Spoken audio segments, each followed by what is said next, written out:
ہو، بڑا نماز سمجھانے آتے ہو، بڑا روزہ سمجھانے آتے ہو، پہلے خود تباہ کرو تو دوسرے کو سمجھا. سب مطلب بھی باندھ کر مسجد میں گٹھا ڈال کے پڑے رہنے سے کھانا بنا کے کھاؤ اور بہت ہاتھ ہوا چھوڑتے رہو، پڑے رہو. بے شک نبی کے زمانے نبی کبھی کیے نکتا دیے. نبی کی تبلیغ ایسی تھی، مسجد میں آ کے پڑے رہتے تھے. نبی کو تبلیغ کرنے کے لیے بدر لوگ کہاں جاتے تھے، یہودی کہاں جاتے تھے. جاؤ نا تم بھی چلے جاؤ، مسجد میں چلے جاؤ، فلم ہال میں چلے جاؤ، چائے کے اڈے پہ چلے جاؤ. جا بولو نہیں بول سکتے، ہمت نہیں. میرے آقا ایسی تبلیغ کرتے تھے. یہ تبلیغ نہیں ہے، تکلیف ہے، لوگوں کو تکلیف ہے. والی تو بس یہ بتا رہا تھا. اور رہی غوث پاک، آپ کہو گے غوث پاک گھر کے ہیں، ہے کہ نہیں؟ بات آگے سے بولا ہمیں بات ذکر کرنا پڑتا ہے کہ بہت سمجھتے ہیں لوگ، بہت حدیث سمجھتے ہیں. اب کچھ لوگ تو حدیث والے نکلے، غیر مقلد تو امام اعظم کو نہیں مانیں گے، امام شافعی کو نہیں مانیں گے، امام حنبل کو نہیں مانیں گے، امام مالک کو نہیں مانیں گے. ہم لوگ تو حدیث والے ڈالر حدیث والے، حدیث کے بارے میں اتنے پڑھے لکھے تم ہو گئے کہ حدیث سے عمل کرتے ہو، حدیث ماننے والے اتنے بڑے حدیث والے. بہت سمجھ کہاں کی ہے نماز کا طریقہ. ہم نے حدیث سے پڑھا، حدیث میں تم پڑھنے سناؤ، کہاں لکھا دکھاؤ ذرا کیسے نماز پڑھتے ہیں. ہمارے امام صاحب نے بتایا کہ ایسا کرنا ہے. نواز صاحب تم تمہارے امام کی تقلید کرو، ان کے طریقے پر چلو تو جائز، اور ہم امام اعظم کے طریقے پر چلو تو ناجائز. ہم حدیث والے نہیں ہیں، تم حدیث والے ہو گئے. تمہاری مسجد کے امام کے طریقے پر چلو کوئی بات نہیں، ہم امام اعظم کے طریقے سے چلو تو بڑی بری بات نہیں آتی ہے. تقلید کرتا ہے، حدیث پہ عمل کرنا چاہیے. اب میرے آقا نے اٹھا ترمذی شریف اٹھا، جس کی طرف میرے آقا نے اشارہ کر دیے تھے کہ 4 امام آنے والے ہیں، 4 پہ ایمان لانا ہے اور کسی ایک کے طریقے پہ چلنا. حدیث والے ہو، یہ حدیث تم کو دکھائی نہیں دیتی. ان حرام خوروں سے جتنے ہمارے اسلام کو نقصان پہنچتا ہے، سب انہی لوگوں سے جو اپنے آپ کو اہل حدیث کہلاتے ہیں اور ایسا کام کرتے ہیں. اٹھائیے پورے ماحول دنیا کو دیکھیے، میں نہیں بولتا ہوں، اٹھائیے اپنا اٹھائیے. خاص آپ لوگ کو بہتر ہے کہ دیکھیے اس کو بات ہے آپ جانتے ہیں، جگہ سے خبر لیجیے آپ کو پتا چل جائے گا. یہی لوگ ہیں صلح کلی، اور انہی لوگوں سے میرے اعظم امام سرکار اعلیٰ حضرت فاضل فرماتے ہیں ان سے دور رہو، ان سے دور رہو. جس کو لوگ آج کے مرشد آباد مازندران کے لوگ لا مذہب بولتے ہیں، ہاں لا مذہب کس کو بولتے ہیں؟ انہی لوگ لا مذہب، اس کا کوئی مذہب نہیں ہے.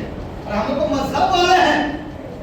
ایک مذہب امام اعظم، ایک مذہب امام شافعی، ایک مذہب امام مالک، ایک مذہب امام ابن حنبل.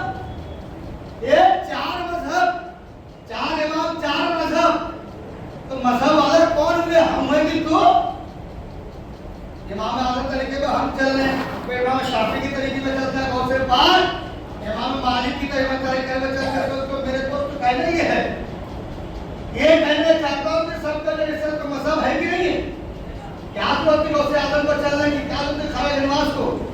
کیا ضرورت تھی قطب الدین کاکی لاؤلیہ کو ان اماموں کے طریقے پہ چلنے کی؟ کیا ضرورت تھی؟ سیاست کے وہ لوگ نہیں سمجھتے تھے. تم بڑے پڑھے لکھے والے آگے ہو، ابھی بھی وقت ہے، توبہ کرو، توبہ کرو. اور اللہ تمہارے کون بولتی ہے میرے پاس، ہمت ہے مجھ سے بات کرو. میں اتنا سیدھا ٹھوک کر بولتا ہوں، بلاؤ میں دیکھ لیتا ہوں. یاد رکھیے ایسے طریقہ کو اپنائیے جو صحابہ کا طریقہ ہے، طریقہ وہ اپنائیے جو غوث و قطب کا طریقہ ہے، طریقہ وہ اپنائیے جو سلف و صالحین کا طریقہ ہے. ہم نہیں کہتے. آپ بول رہے ہیں کون بولا تو مسجد میں کھڑا بول رہا ہے کہیں تو اپنا اپنا کہاں ہے قرآن میں کہاں ہے؟ قرآن میں اللہ فرماتے ہیں یا الذین آمنوا اتقوا وکونوا مع الصادقین. اے ایمان والو اللہ سے ڈرو اور سچوں کے ساتھ سچوں کے ساتھ ہو جاؤ. میں نے اللہ کہہ رہا قرآن کہہ رہا سچوں کے ساتھ. سچے کون ہیں؟ وہ بھی قرآن کہہ رہا. دوسرے کسی نے قرآن جو قرآن کہہ رہا سچے نبیوں کی جماعت سچی, صحابہ کی جماعت سچی ہے, سلف و صالحین کی جماعت سچی ہے, اولیاء کی جماعت سچی ہے. اور قولی میں کون ہے؟ غوث پاک بھی ہیں, خواجہ گنوار میں قطب الدین بختیار کاکی ہیں, حسن قریمن ہیں, صحابہ میں ابو بکر صدیق عمر فاروق ہیں, حضرت علی عثمان غنی ہیں. تو میرے دوست یاد کرو جب انہوں کے طریقے پر, اسی لیے تو میرا اپنا میری امت میں 73 طریقے ہوں گے, ایک جنتی باقی سب کے سب جہنمی. صحابہ نے عرض کیا سنو ایک جنتی کون ہے جو میرے اور میرے صحابہ کے طریقے پر چلے گا. کھڑے ہو گئے یا سب پہچانیں گے کیسے؟ کہا کہ جو اولی کو ماننے والا ہوگا وہ وہی حسیب ولی کو ماننے والا.